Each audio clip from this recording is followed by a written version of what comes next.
سلام فراشاتي، واش حوالكم؟ ان شاء الله تكونوا كامل بخير. اليوم جبت لكم وصفة من الوصفات المعسلة. ان شاء الله يا ربي ايامكم كامل تكون عسل حرة. مي قبل ما نبداو في الوصفة كالعادة، اللي مازال ما اشتركش تشترك في القناة، ويا حبذا يا حبذا زيدي تشترك في الكونت تاعي تاع انستغرام، باسكو ما حبش يطلع لي خلاص وقلقني فريمون قلقني. من فضلكم لكن حابين تعاونوني اشتركوا في صفحتي على انستغرام، اسمها غاتو 25 سيسترز كيما لو كونت تاع تيك توك، وفعلوا الجرس هنايا حتى يوصلكم اي جديد. هيا بدون اطاله نبداو في الوصفه تاع نهار اليوم، وهي حلوه كنت خدمتها بالجلجلانيه. وهذه الوصفة للتذكير راهي وصفة جزائرية محضة. بدون إطالة نبداو في الوصفة ونقولوا بسم الله. نجيبوا 100 غرام جلجلانية ونحمصوها على نار هادية خلاص. هذه القليبة ليكم كالعادة. نزيدوا فوقها 70 غرام فرينة كما راهو موضح في الفيديو. نزيدوا مغرفة صغيرة تاع قرفة،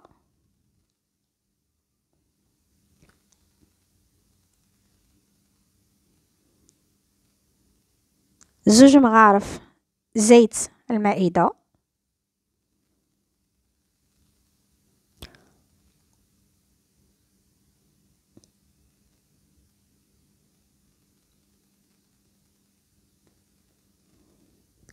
مغرف زبدة دايبة ولا بحرارة الغرفة تاع الزبدة، صفار بيضة، ونخلطوا هاد المكونات كامل مع بعضهم.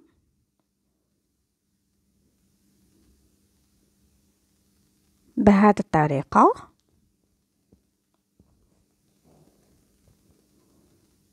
نزيدوا رشة تاع لاليفور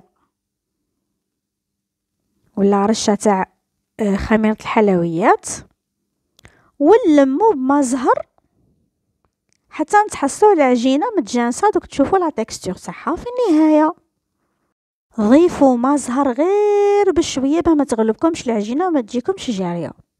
حطوا بشوية وعجنوا. داكوردو فراشاتيا، سورتو الناس اللي مش مالفين بالحلويات واول مره يخدموهم. انا استعملت هاد المول تاع السيليكون. نبداو نابليكيو في هذيك العجينه فيه من داخل بهذه الطريقه، ونسيو كيفاش نعدلو الحواشي بيان كوميلفو باه يجيونا مفينين، بس نحتاجوهم من بعد مفينين. تحبوا ديروا الطريقه الاولى ولا الطريقه هذه الثانيه، تطرحوها هكا شويه وتحطوها باه تجيكم لو ميم épaisseur.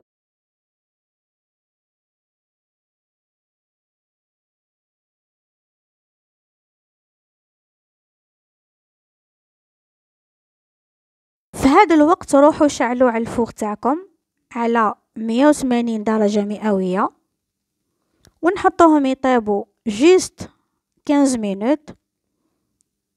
مام تلقاو شوية تاع زبدة خرجت ولا سي با غراف.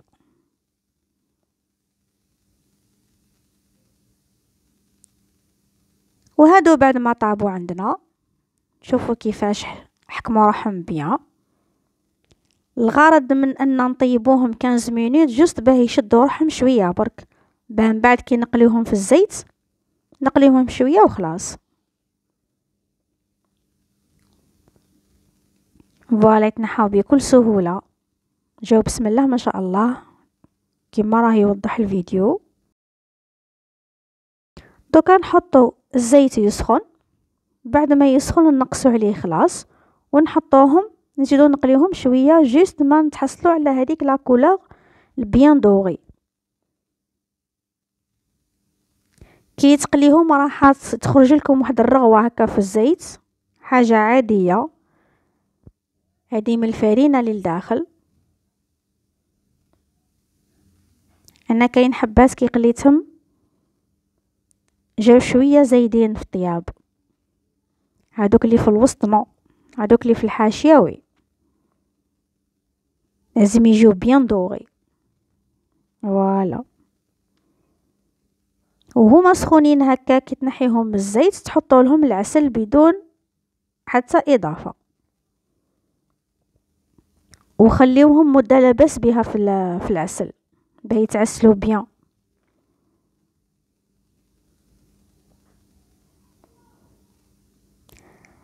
هنا واش درت؟ العجينه اللي فضلت لي طرحتها بسمك واحد 4 مليمتر، وطبعتها بهذاك الطابع وقصيتها في الوسط. دوكا نروحو للحشو تاعنا. واش عندنا؟ عندنا جوز، ونضيفوا له الكراميل اللي كنا خدمناها مع بعض في فيديو سابق. هذا هو الحشو، هذا ما كان. شوفوا الحبيبات تاعنا بعد ما تعسلوا، نبداو نحشو فيهم بالحشو تاعنا اللي نعاودو نكرر، اللي هو جوز مرحي متوسط مع الكراميل، ولازم يجي بهاد لا تكستور، يجي جاري شويه.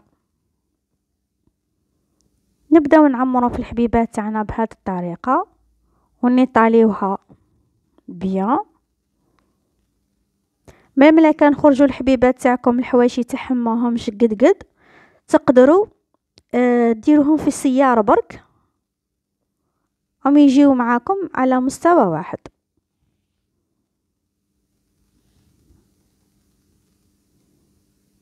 هنا راني نحط فيهم باه نشوف كل وحده واش يخرج على الحبه. فوالا، نحط كل حبه واش يخرج معاها هكا باه تجينا مفينيه، وميم طون يلصق فيها شويه تاع حشوه باه من بعد كي نحطها تلصق اوتوماتيكمون بلا ما ندير لها حتى كول. هذه اللي باللون البرتقالي هي عجينه السكر، درتها حربوش صغير ودرتها غير في نصف تاع الحبه، وحطيت فوقها هذيك الطبقه اللي كنا طرحناها قبيل وقصيناها بنفس العجينه تاع الجلجلانيه. بعد دوكا نروحو نشكلو لي فلاغ. درت لكم طريقه سهله خلاص باه اي وحده تقدر ديرها. نطرحو عجينه السكر على سمك 2 مليمتر ولا 3 مليمتر، نديرو دوائر. القطر تاع الدائره 2 سنتيمتر 2 سنتيمتر. فوالا، نحطو الدوائر هادو عفوا فوق بعضاهم، نديرو 5 دوائر نحطوهم فوق بعضاهم بهذه الطريقه، نحطوهم فوق لو بلان دو طرافاي، نتكاو عليهم في الوسط باه يعاونونا من بعد يحصلوا يعاونونا كي ندوروهم، ونلفوهم بكل سهوله، وهكا نتحصلوا على وردتين بعد ما نكونوا قصيناها في الوسط. نسيو كيفاش نعدلوها بيدينا كما راه موضح في الفيديو باه تعطينا شكل تاع ورده حقيقيه. فوالا، جات بسم الله ما شاء الله بطريقه سهله جدا، اي وحده تقدر ديرها صدقوني. هذوك الحواشي سيو كيفاش تكاو عليهم باه يرهافوا شويه باه تعطيكم تاع الشكل تاع ورده. تكاو عليها شويه من تحت باه تلصق، ومام طون تنقص لكم شويه في الطول، ونركبوهم بهذه الطريقه كما راه موضح في الفيديو. جاو بسم الله ما شاء الله. اللي تحب تبدل لا كولور حاجتها، انا فضلت ندير هاد لا كولور باسكو تخرج بزاف مع لا كولور مارون. تحبي ديري موطارد، لي كولور اللي يخرجوا مع الباج هذا ولا الماغون تاع الجلجلانيه، جون، كل وحده والذوق تاعها. حترشقين في هذاك الحشو راح يلصقوا بكل سهوله. دركا نديرو شريط الطول تاعو 5 سنتيمتر والعرض تاعو 2 سنتيمتر، ونقصوه من الزاويه الى الزاويه بهذه الطريقه باه نتحصلوا على مثلثين، ونلفوهم بهذا الشكل. تكون الجهه هذيك الزاويه القائمه هي اللي راح نديروها قاعده. نورمالمون الفيديو راه يوضح كل شيء، وراح تحطيها تلصق بكل سهوله لان الحبيبه تاعنا تاع الحلوى راهي معسله وجات بسم الله ما شاء الله. نخليكم مع الفيديو تشوفوا الطريقه عده مرات ولا الخطوات نعيدها لكم عده مرات باه تترسخ، ومن بعد نولي لكم ان شاء الله.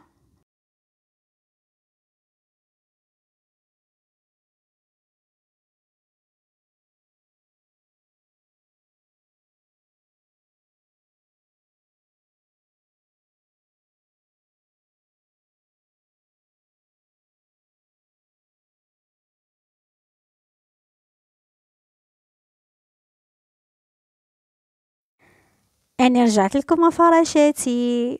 الفراشات واش يحبوا الورد، وانا ما جيتكمش بيدي فارغ. جبت لكم الورود الحمراء اللي تعبر على الحب، والبيضاء اللي تعبر على السلام، والتيني ولا البرتقالي اللي ما على باليش على واش تعبر. اللي تعرف تكتب لي في لي كومونتير. شوفوا هذيك التحفه الفنيه اللي خرجت معانا في الاخير، والعسولات تتقاطر. جات تحفه فنيه بسم الله ما شاء الله من حلوى تاع جلجلانيه. شوفوا كيفاش درنا الشكل راقي جدا.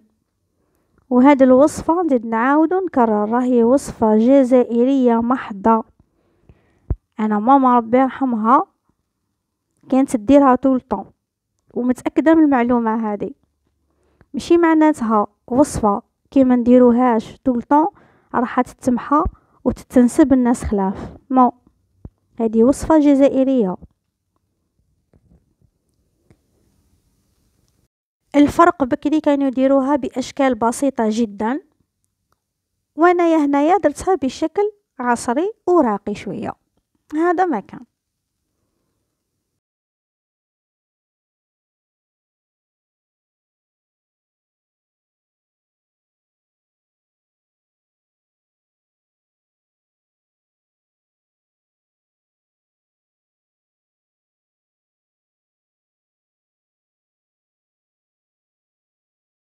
كلمسه بسيطه حبيت ندخل شويه دوغي برك على الحبيبه تاع الحلوى تاعنا برك باه تمد شويه رونق وجمال. بطون ما تطلبش، راهي الله يبارك بلا هاد اللمسه راهي بسم الله ما شاء الله.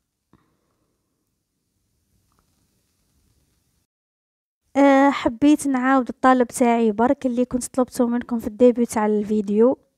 من فضلكم ابونيو لاباج تاعي انستغرام للاسم تاعها غاتو 25 سيسترز، نفس الاسم تاع تيك توك.